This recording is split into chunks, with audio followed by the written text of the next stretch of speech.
Shalom, shalom encore, bien-aimé, et bien le bonjour ce matin. Toi qui viens de te lever, toi qui es sur le point de prendre la route pour le travail, ou tu es sur le point de faire un voyage. Bien-aimé, le Seigneur ce matin, il te dit, regarde premièrement d'abord à moi avant d'entrer dans le monde. C'est la raison pour laquelle il a une parole pour toi ce matin. Une parole qui, certainement, elle pourra t'accompagner dans tout ce que tu feras ensemble.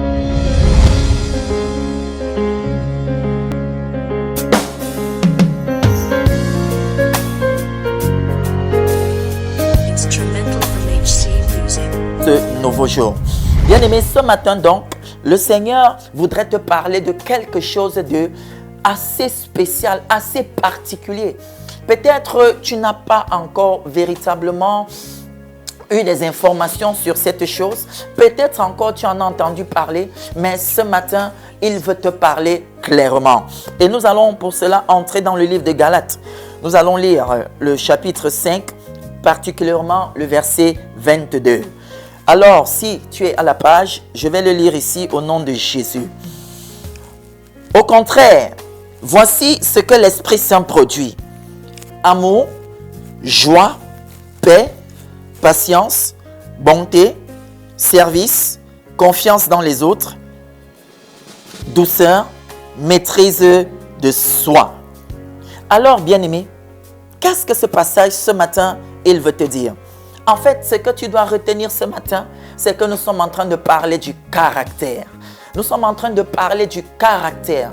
Ce que nous devrions développer, bien-aimés, en tant qu'enfants de Dieu. Quel est le caractère que nous devrions avoir? Est-ce que ce caractère doit être influencé ou alors ce caractère doit influencer?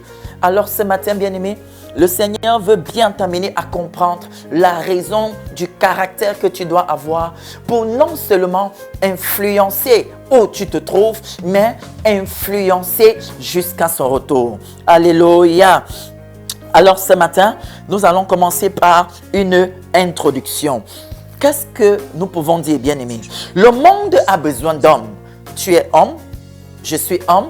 Et nous avons des sœurs qui sont des femmes, nous avons des enfants, nous avons nos parents. Le monde a besoin d'hommes qui font quoi?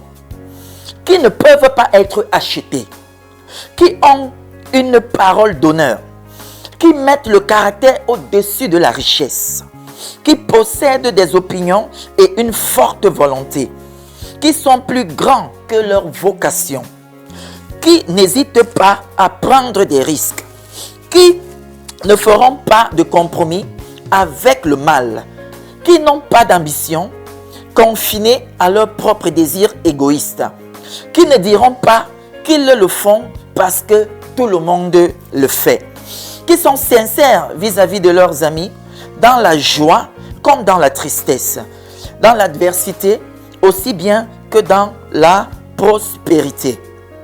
Ceux-là qui ne croient pas que la sagacité, la ruse et l'insensibilité sont les meilleures qualités pour avoir du succès. Ceux-là qui n'ont ni honte ni peur de défendre la vérité lorsqu'elle est impopulaire. Ceux-là qui peuvent dire non avec insistance, même si les autres disent oui. Alors, bien-aimés, voici des éléments qui devrait déjà te montrer où est-ce que le Seigneur voudrait que tu ailles. Il a essayé de te mettre en lumière ce sur quoi tu dois te tenir. Ton caractère ne doit pas être influençable. Ton caractère ne doit pas être influencé autant pour moi. Ton caractère ne doit pas être mis à la poubelle. Mais ton caractère doit pouvoir te développer et pouvoir influencer les autres. Alors, bien aimé, ce matin, nous étions simplement en train d'introduire un long enseignement que le Seigneur a pour toi. Shalom, shalom, si tu as compris où est-ce que nous sommes en train de